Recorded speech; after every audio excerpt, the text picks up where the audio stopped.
Mini सरस ताराराणी महोत्सव जिल्हास्तरीय प्रदर्शन व विक्री, खाद्यपदार्थ, मसाले, ग्रामीण कलाकुसर, कोल्हापुरी ठसका, कोल्हापुरी साज आणि खूप काही.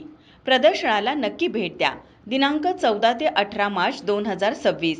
वेळ सकाळी 10 ते रात्री 10. स्थळ सासने ग्राउंड, नागाळा पार्क, कोल्हापूर. मी सातत्याने त्याला सांगतोय की हे दूध कुठे जाते. जर आपण 50,000 रुपये अनुदान देणार असू, 10,000 जिल्हा मध्यवर्ती बँक देणार असेल, तर या म्हशीचं दूध आपल्या संघाला झालं पाहिजे. ही भूमिका आपली जर असेल तर अजूनही सुपरवायझरनी जागरूक होण्याची आवश्यकता आहे.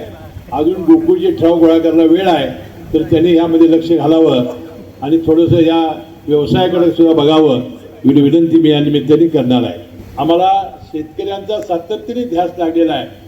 या दूध उत्पादकांना, विशेषतः यातल्या ज्या महिला आहेत, सकाळपासून त्या सकाळी लवकर उठतात, त्या शेण घाण काढतात, जनावरांची ती चाऱ्या वैरण्याची सोय करतात, धारा काढतात आणि ज्यावेळी चुये साहेबांचे पैसे मात्र आमचा गबरू आणतोय, त्या महिलांच्या हातात काय मिळत नाही.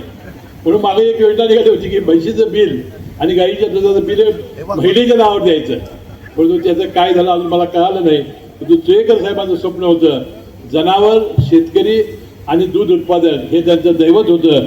त्या पद्धतीने या संघाच्या सगळ्या संचालकांनी यापुढे सुद्धा कारभार करावा आणि या गोकुळचं नाव या देशामध्ये पुन्हा एकदा करावं, अशा प्रकारची विनंती मी या निमित्ताने करणार आहे. पंतप्रधान आता 11 बक्षिसं देऊन मी बंटी पाटील आणि के.पी. पाटील साहेब आणि संदीप नरके आम्ही जाणार आहे.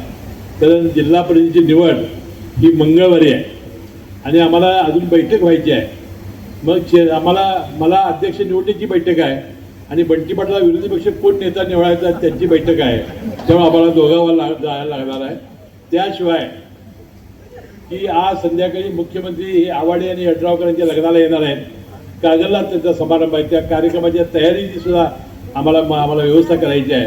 त्यामुळे माझी विनंती आहे की आम्ही 11 बक्षिसं देऊ जाऊ. 136 बक्षिसं आहेत, ती देऊ तोपर्यंत तुम्ही थांबावं, टाळ्याचा गजर करत राहावं आणि त्यांना प्रोत्साहित करावं अशी विनंती करतो आणि आपली सर्वांची रजा घेतो. जय जय महाराष्ट्र. धन्यवाद. ताज्या घडामोडी पाहण्यासाठी माझा महाराष्ट्र न्यूजला आजच सबस्क्राईब करा.